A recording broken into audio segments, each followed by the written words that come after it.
En uno de los temas que ha dominado la escena internacional. Emiliano Serrano, comenzamos a desandar el camino de tantos temas prometidos para esta edición central. Los casos, Fernando, siguen creciendo en la Argentina y parecen que no tienen un techo. Esto lo habían anticipado las autoridades, es la circulación comunitaria de la variante Omicron prácticamente en todas las jurisdicciones, que además se combina con otras variantes. Por eso es que hoy hablamos de un récord absoluto de contagios. 109.608 positivos se reportaron en estas últimas 24 horas sobre poco más de 195.000 determinaciones. En todo el país, la tasa de positividad fue del 56,2%. Decíamos, más de 5 de cada 10 personas que van a testearse dan resultado positivo. Se notificó el fallecimiento de 40 pacientes y además la Argentina, con los datos de este jueves, ya superó los 6 millones de contagios desde que comenzó la pandemia. Esto ha disparado, imaginarán ustedes, la cantidad de positivos en el país. Y si bien es cierto que el número de pacientes internados en los servicios de terapia todavía no es ni comparable con lo que ocurrió en la segunda ola de contagios, en estos momentos hay casi medio millón de argentinos que están transitando la enfermedad. Personas que pueden seguir contagiando, dándole esta circulación al virus con esta variante Omicron, que es mucho más contagiosa que las otras que ya conocíamos de esta pandemia. Fíjate a continuación, vamos a ver el número. 480.726 son los casos activos en la República Argentina. Y los pacientes internados, sí creció el número, 1.572, lo que representa el 37,5% de las camas de los servicios de terapia intensiva para adultos en toda la República Argentina. Pero quédate con ese número, 1.572. Sí. Porque desde hace tiempo viene creciendo de a poco, no exponencialmente como los contagios. Pero en la siguiente placa vas a ver la evolución de los pacientes internados en terapia, recordando que a los grandes números y volúmenes de contagios hay que darles tiempo, una semana o dos, para que luego lleguen a los servicios de internación. Allí tenés la curva, Fer.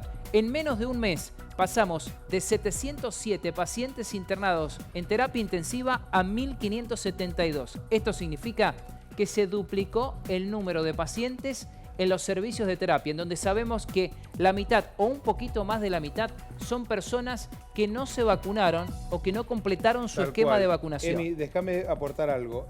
La ministra Nadal decía hace 48 horas que en la provincia de Mendoza, porque esto es más o menos el cuadro que vos mostrabas, es a nivel nacional, ¿no? Sí. Pero quería contrapolar estos datos.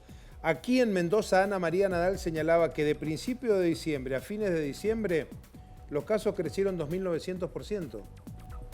2.900% los casos. O sea, es notable. Por eso es que cuando hablamos de cifras que han reventado cualquier pronóstico previo, es así, la explosión de casos positivos. Sin embargo, recordarás, y apelo a tu extraordinaria memoria, en los momentos más complejos del 2021, en la segunda ola, el volumen de internados en la República Argentina yo creo que estuvo orillando en el peor de los momentos 9.000 personas, ¿verdad? Sí, y estuvimos por encima del 90% en los niveles de ocupación, que es un número virtual, porque mientras en algunos hospitales todavía quedaba espacio, en otros ya no había y desde hacía mucho que no había. Son los porcentajes de ocupación en los servicios de terapia que también poco a poco, Fernando, van creciendo en esta tercera ola de contagios, en donde parece que la gran demanda es en los niveles primarios de atención. Ayer veíamos con capítulos lamentables lo que ocurre en algunos centros de testeo, en algunos centros de salud, en centros de vacunación, en donde llega esa necesidad de atenderse, esa necesidad primaria de saber si se está o no contagiado. Pero hoy fuimos un poquito más allá y fuimos a los servicios de emergencia, aquellos que atienden en tu domicilio. Y ellos también reconocen que en los últimos días se triplicó el número de llamadas. Son personas que cuentan con una cobertura médica, una prepaga, una obra social, tal vez una obra social sindical que tiene un servicio de emergencia. Los llamados se triplicaron. Lo que dicen los profesionales que trabajan en la emergencia, que el paciente debe permanecer en su domicilio, debe guardar el aislamiento. Si realmente es un caso grave, será trasladado. Un poco lo que estamos viviendo hoy es lo que hemos visto a principios del año pasado, después a mitad de año y que fue disminuyendo con el correr del tiempo. Hoy hemos tenido un incremento de un 300% en atenciones médicas y sobre todo en todo aquello que es sospecha de COVID. No estamos teniendo la cantidad de casos graves o críticos que hemos tenido el año pasado, desde que se implementó el esquema de vacunación. Hoy por hoy el equipo de salud es la principal fuente de contagio de COVID y por eso lo recomendable es que la persona se quede en su domicilio, que se quede aislado, que no esté en contacto con otras personas y en la mayoría de los casos en pocos días si hay síntomas desaparecen y en una gran cantidad de casos no hay directamente sintomatología. Se nos ocurre plantear algunas cuestiones. Escuchábamos a este profesional de esta compañía privada de cobertura de emergencias, ¿no? 300% han crecido los requerimientos. Se triplicaron en unos días nada más. Bien, pero además tenemos que plantear otra cuestión, que vos la venís planteando también, Emiliano, en tus análisis. Los servicios sanitarios en la Argentina, tanto públicos como privados, han seguido atendiendo otras patologías.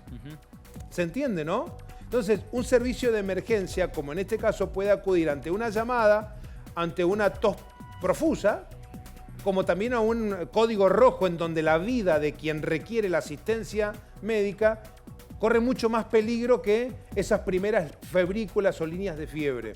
Por eso que tanto a nivel nacional, la ministra Bisotti, como a nivel local, la ministra Nadal, han señalado en este nuevo paradigma respecto de cuando voy a buscar un testeo, estas nuevas características. Si tengo un contacto estrecho con una persona que tiene toda la sintomatología y esa persona fue confirmada como COVID positivo y yo convivo con ella, ¿de qué vale ir a meterme en una fila de personas que tal vez estén buscando ese primer positivo si yo soy contacto estrecho? ¿Se entiende, no?